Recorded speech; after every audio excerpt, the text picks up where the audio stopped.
Baik, kali ini saya akan menjelaskan bagaimana cara melakukan pengolahan data dengan menggunakan metode analisis bivariate person ya. Nah, sebelum kita masuk pada langkah teknisnya seperti apa, pertama-tama terlebih dahulu teman-teman harus ketahui ya, dalam penggunaan metode analisis bivariate person, itu tujuannya adalah untuk mengetahui 4 hal. Yang pertama, untuk menjelaskan apakah ada korelasi antara variabel X dan variabel Y.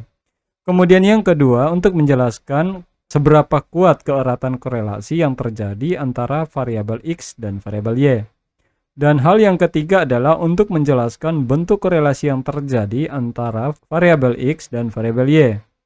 Kemudian yang keempat adalah untuk menjelaskan persentase signifikansi korelasi yang terjadi. Nah, keempat hal inilah yang akan diketahui dari hasil analisis olah data menggunakan metode bivariate person. Oke, langsung saja kita masuk pada langkah teknisnya untuk memperoleh hasil outputnya seperti apa dan interpretasinya seperti apa. Seperti yang teman-teman perhatikan di sini, saya telah memiliki tabel datanya yang terdiri dari 2 variabel X dan 1 variabel Y. Nah, langsung saja kita masuk pada halaman SPSS-nya ya. Ya, sebelumnya sudah saya buatkan variabel name-nya seperti ini ya, X1, X2, dan Y. Kemudian kita copy saja datanya ya. Kita copy saja datanya yang ada, kemudian kita pastikan pada halaman SPSS. Nah, selanjutnya adalah kita melakukan analisis data ya, pengolahan data dengan menggunakan metode bivariate person ya. Caranya adalah dengan klik analyze, correlate, bivariate ya. Kemudian di sini saya reset dulu. Kemudian kita masukkan semua variabel ya, variabel X dan variabel Y-nya kita pindahkan ke kolom variabel. Dan pastikan ya, dikarenakan di sini kita menggunakan bivariate person ya, pastikan bahwa personnya telah dicentang ya. Hal yang sama dengan tutel dan yang ada di bawahnya ya, ini pun harus dicentang. Jika sudah, langsung klik OK. Dan tabel korelasi inilah yang menunjukkan hasil output ya, dari analisis data dengan menggunakan metode bivariate person.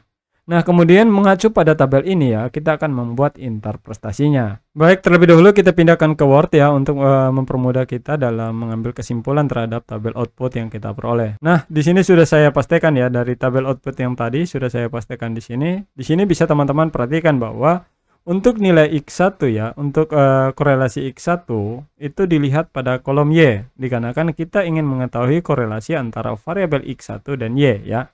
Hal yang sama dengan nilai signifikansinya yang kita lihat adalah pada kolom Y-nya. Ya, oke, masuk pada interpretasinya. Yang pertama adalah kita ingin mengetahui apakah terdapat korelasi ya atau pengaruh antara variabel X1 terhadap Y. Nah, di sini teman-teman perhatikan untuk nilai signifikansi ya, dikarenakan korelasi ya, untuk korelasi itu dijelaskan dengan nilai signifikansi yang diperoleh. Nah, di sini untuk variabel X1 nilai signifikansinya adalah 0,02. Nah, 0,02 ini menunjukkan bahwa lebih kecil dari 0,05. Dikarenakan lebih kecil dari 0,05, maka menunjukkan bahwa terdapat korelasi antara variabel X1 dan variabel Y. Nah, bagaimana dengan variabel X2-nya? Variabel X2-nya kita melihat pada nilai signifikansinya. Pada kolom Y diperoleh nilai signifikansinya sebesar 0,00. Yang artinya 0,00 lebih kecil dari 0,05.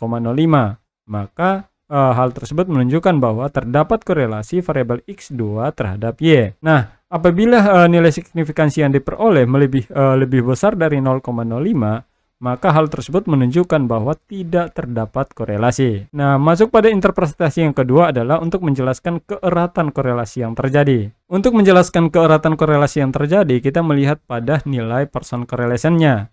Nah, untuk X1, person correlation-nya sebesar 0,785. 0,785 mengacu pada tabel kategorisasi itu berada pada range 0,76 sampai 0,99 dengan tingkat hubungan atau tingkat keeratannya adalah sangat kuat. Maka hal tersebut menunjukkan bahwa tingkat keeratan korelasi yang terjadi antara variabel X1 dan Y sangat kuat ya, memiliki korelasi yang sangat kuat. Nah, bagaimana dengan X2-nya? Hal yang sama kita melihat pada nilai person correlation-nya. Di sini nilai person correlation-nya itu sebesar 0,908. 0,908 itu berada pada range ini ya, yang artinya korelasi yang terjadi antara variabel X2 dan Y itu memiliki keeratan yang sangat kuat. Nah, masuk pada poin yang ketiga ya. Poin yang ketiga adalah bentuk korelasi. Untuk melihat bentuk korelasi itu kita mengacu pada nilai koefisien ya, nilai persen koefisien. Nah, apabila di sini merupakan nilai positif ya, bukan nilai negatif, maka hal tersebut menunjukkan bentuk korelasi yang positif. Namun apabila person korelasinya berupa bilangan negatif, maka hal tersebut menunjukkan bentuk hubungan yang negatif atau bentuk korelasi negatif.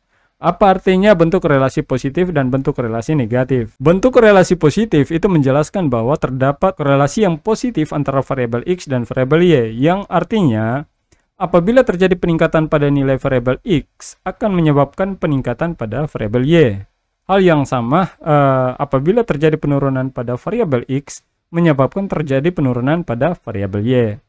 Namun berbeda dengan hubungan negatif atau korelasi negatif. Korelasi negatif itu menunjukkan bahwa ketika terjadi peningkatan pada variabel X menyebabkan penurunan pada variabel Y. Dan sebaliknya, apabila terjadi penurunan pada variabel X akan menyebabkan peningkatan pada variabel Y. Korelasi negatif itu terbalik ya. Yang X-nya naik, Y-nya turun. Atau yang X-nya turun, Y-nya naik. Nah, kalau untuk positif itu searah. Jika X naik, maka Y naik. Jika X turun, maka Y turun. Kemudian untuk persentase signifikansi korelasi yang terjadi. Untuk menjelaskan persentase signifikansi korelasi yang terjadi, itu dengan melihat banyaknya bintang yang ada pada person correlation-nya. Untuk melihat persentase signifikansi korelasi yang terjadi, itu mengacu pada jumlah bintang yang ada pada nilai person correlation-nya. Nah, seperti yang teman-teman perhatikan di sini ya, terdapat 2 bintang ya. Nah, 2 bintang itu menunjukkan bahwa persentase signifikansi korelasi yang terjadi itu sebesar 1%, ya, 1%. Jika di sini terdapat 1 bintang, maka di situ menunjukkan bahwa persentase signifikansi yang terjadi pada korelasi X1 dan Y itu sebesar 5%. Ya. Baik, saya rasa cukup ya dengan penjelasan saya. Apabila dalam penjelasan saya kurang jelas bagi teman-teman, bisa bertanya dengan tinggalkan pertanyaan pada kolom komentar. Akan saya jawab dan akan saya pandu jika bisa. Oke, sampai jumpa pada postingan saya yang selanjutnya.